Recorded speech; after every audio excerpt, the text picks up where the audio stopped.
Welcome to Ernest Rowe Design, and in this video we're going to conduct in-depth review on the bulletCentral Precision magazine.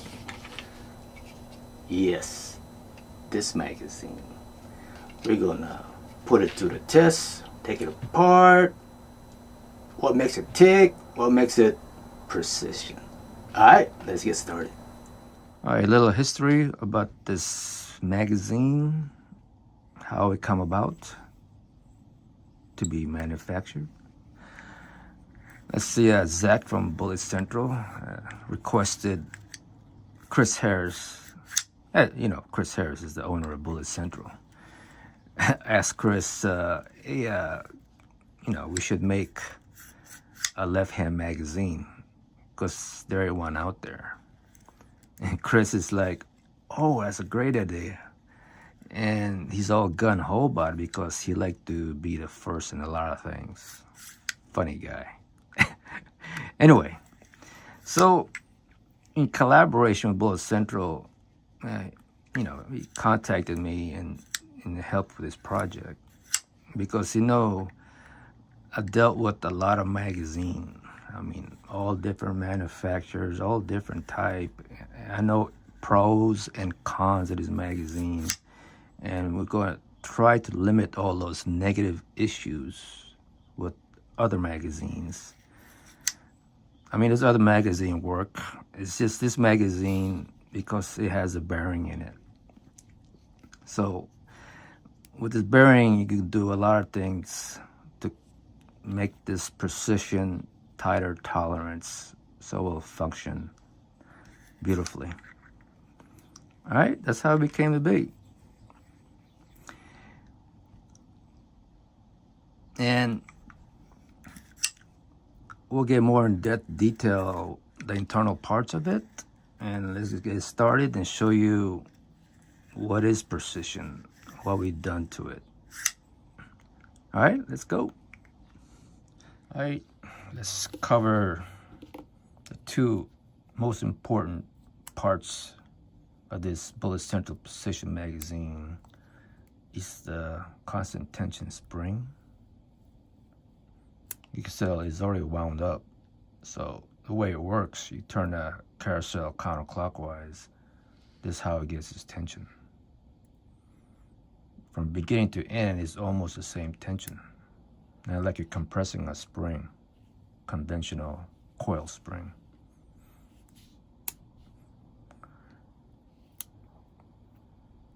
And you experience this every day, maybe. I mean, not every day, but if you use a measuring tape that's auto-fed, extends through, it's like a measuring tape.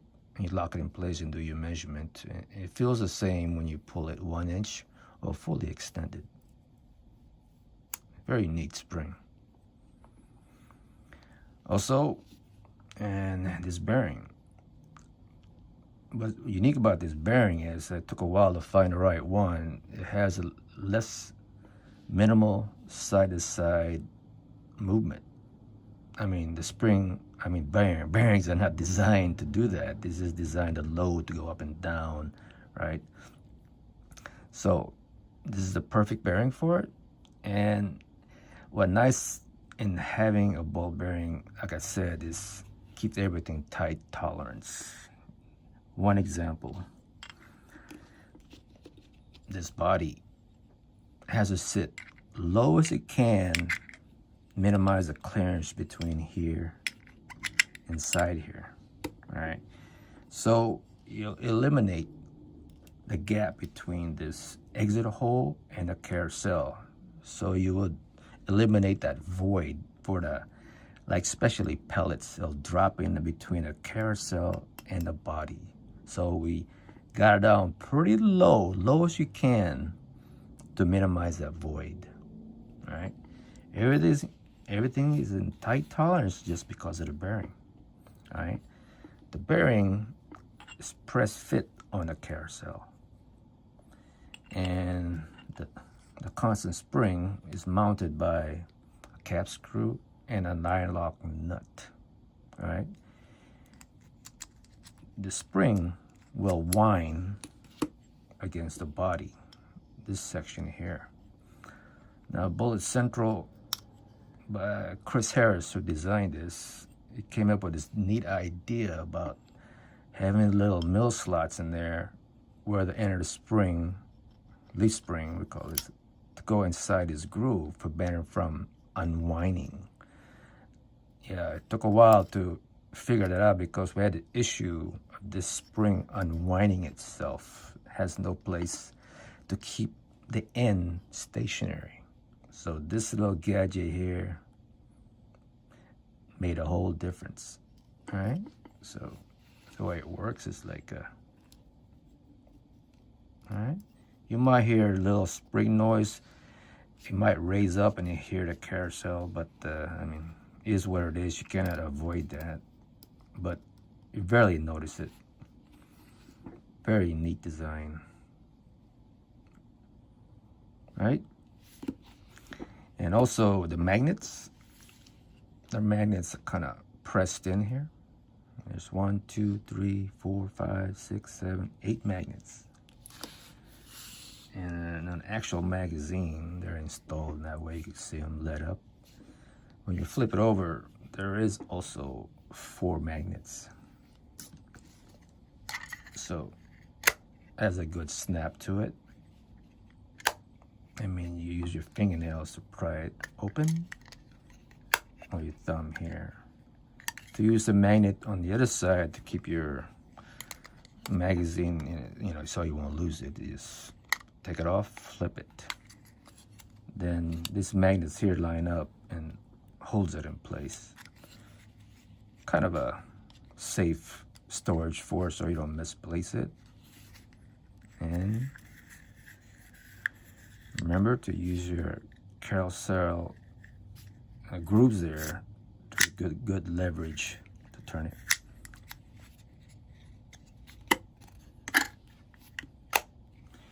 Also,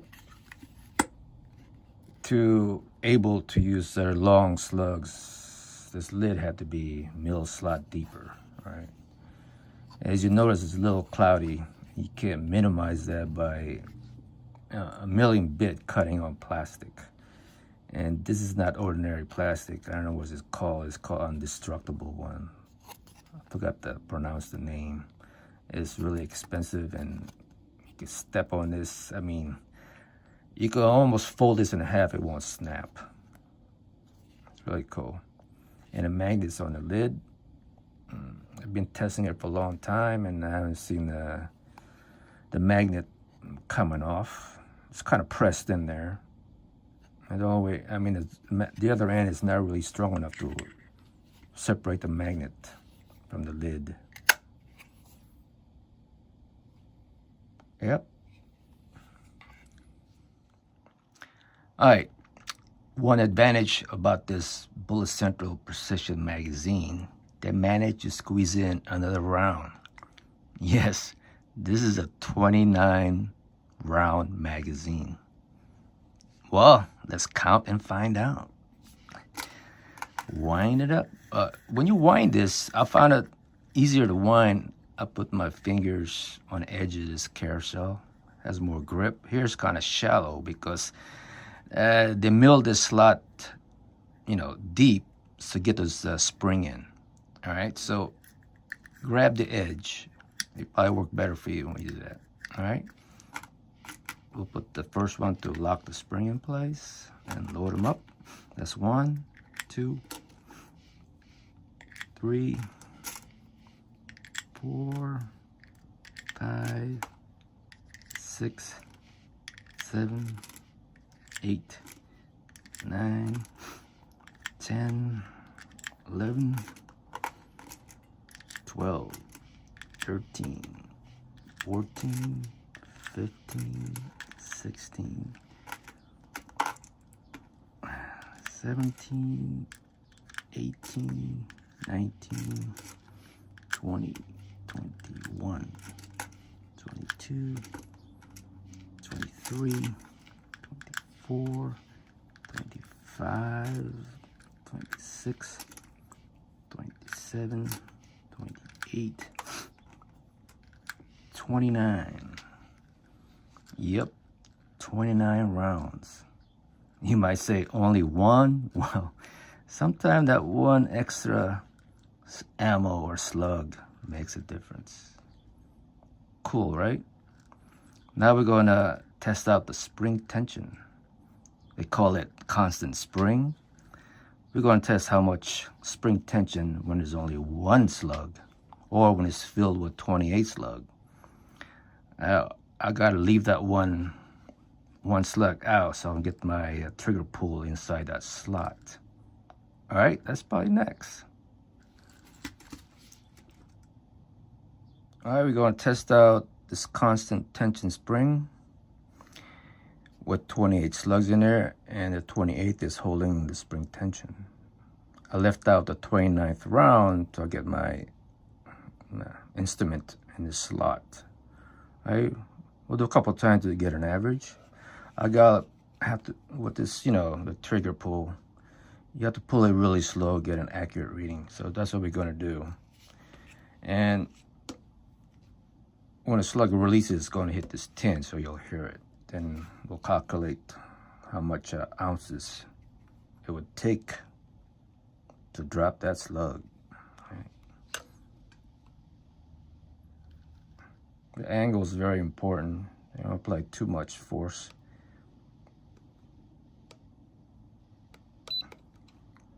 Mm-hmm.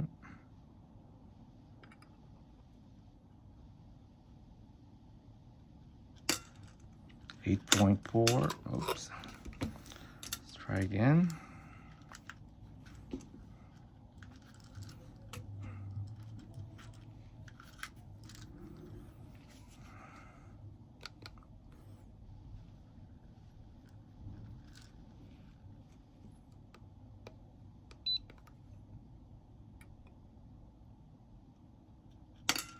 $6.8.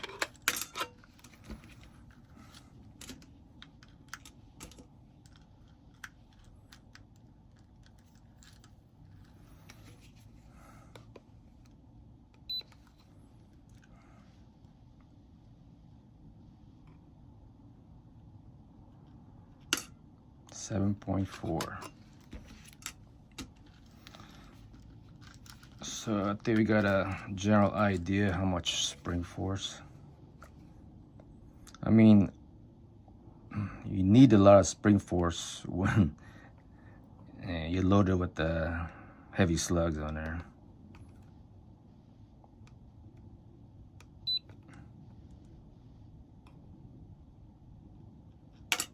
$7.8.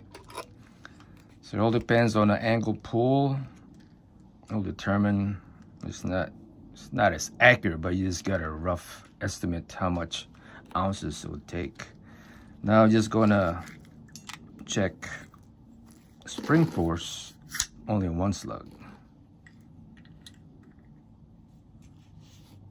All right.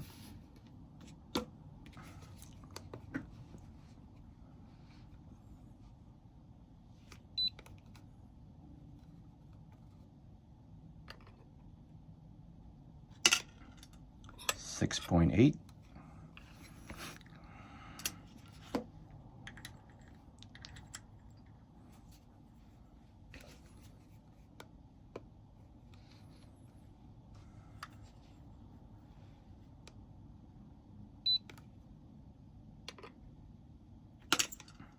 $5.7.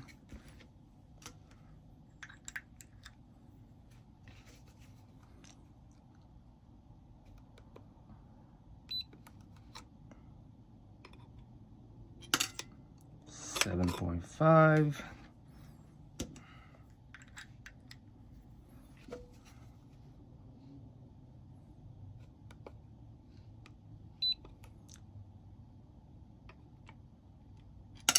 $6.4.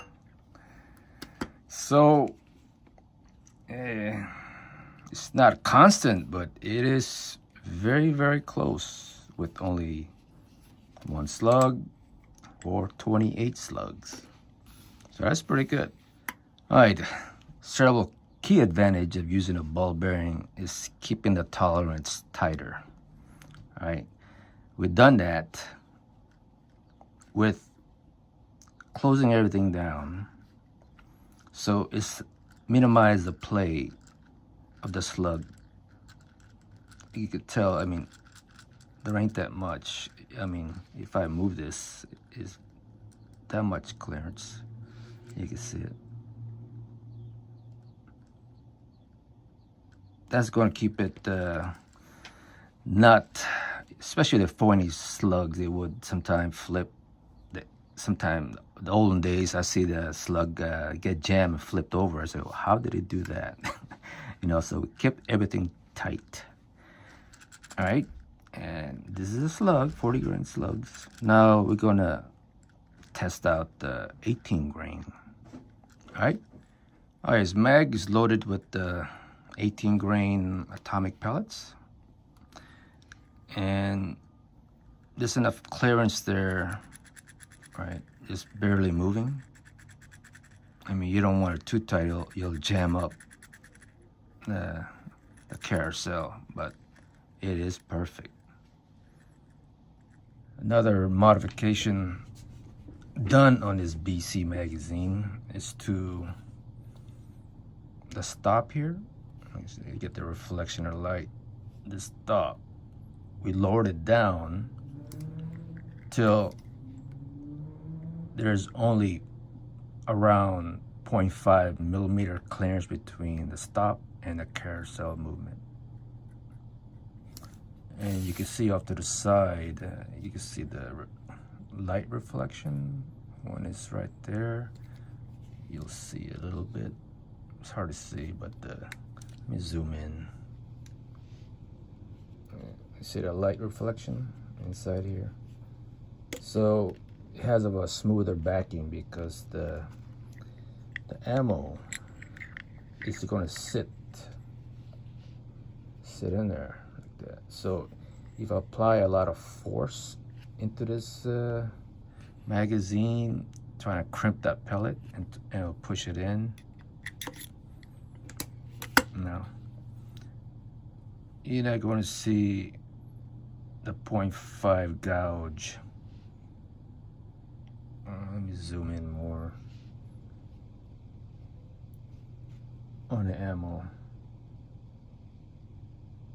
At least I can't see it. That really makes a difference on the accuracy. Yeah, I didn't see it. Okay, there. Yeah. Prevents damage to the ammo. Doesn't matter if you use slugs, air slugs. There's no damage, so put it in there. Try to force this carousel in tight and then just push it through.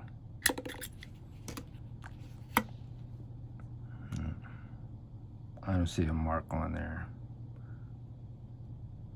All right. So, yeah, it helps out a lot. All right, on the covers, when you purchase them, you have choices of lid. All right, if you're not going to shoot a 40 grain slug, all right, you can get the clear cover. I mean, the 34 grains are perfect in it, all right? And even this, the Beast fit perfect in there with this cover. Clear cover, you can see how much ammo you have there remaining. But when you cut into plastic, you can't get a clear image when it's cut. It had this, you know, there's no way to correct it. And I think that's the only way to fit the 40 grain slug is mill this slug deeper. And it's going to be a little cloudy. So if you're not going to shoot a heavy slug, 40 grains and over, like 11.6, the lengthwise, then you could use the clear. If the 40 grains and above, you know, you gotta use this cover so you have choices, because you can't, this could be an issue with this being blurry. All right, it's kind of, you know, to me, I use this 95% of the time, the clear one, because I like shooting 34 grains and below, and it's perfectly clear. All right, and also I didn't really get over, they are available right hand and left hand magazine. Of course, it's going to be anodized this color. And when you purchase the left hand, it comes with a left hand bracket, bracket stop. All right. All right. I described about this precision magazine. It's all, you know, as perfect as can be, but you got to make some pre-checks on your gun to insert properly, so you get the benefit of this precision magazine. All right, in your block, it's called rubber balls. You know, you have a power block. There's 4 of them, 2 on the bottom and 2 on the top. This is going to add tension to your magazine to keep it in place, especially the first round, because the first round is very important to keep your magazine aligned. That's why it's kind of a hit and miss is the first one. So when you cock it, insert it, you got to hear this click and locked in place. All right, and especially when you're cocking, if you're missing some balls, your magazine is going to drop. Then your probe is not going to be aligned anymore with the magazine hole. So it's very important to get the proper tension. All right, if it's too tight, you can remove 1 ball at a time till you get the proper tension without, when you cock it, the probe is out of the way, the magazine is not going to slip and not align anymore. All right, then another one, your barrel lip clearance here. You gotta make sure the shoulder is flush with the body, and the lip, actual lip at the end of the barrel will ride on this piece here.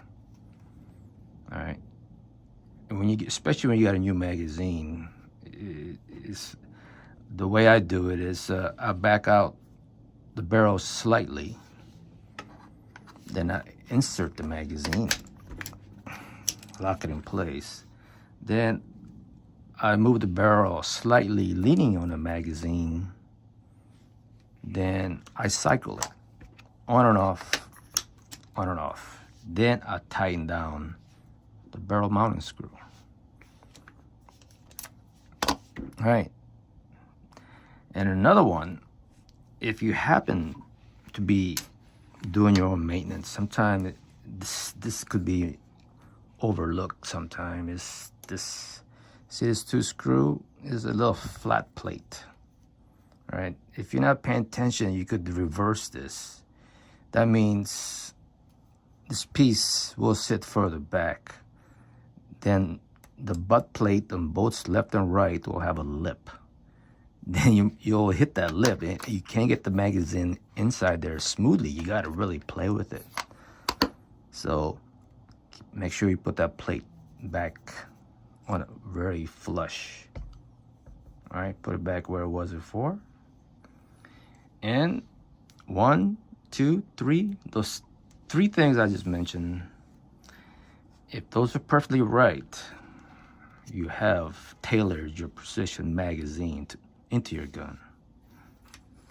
If you don't, you're not gonna get it right the first time. All right? Thanks for watching, and hopefully and try out this magazine. You'll notice how smooth it is, how quiet it is. All right, and you'll never go back to the other magazine, guaranteed. All right, we'll catch you next video.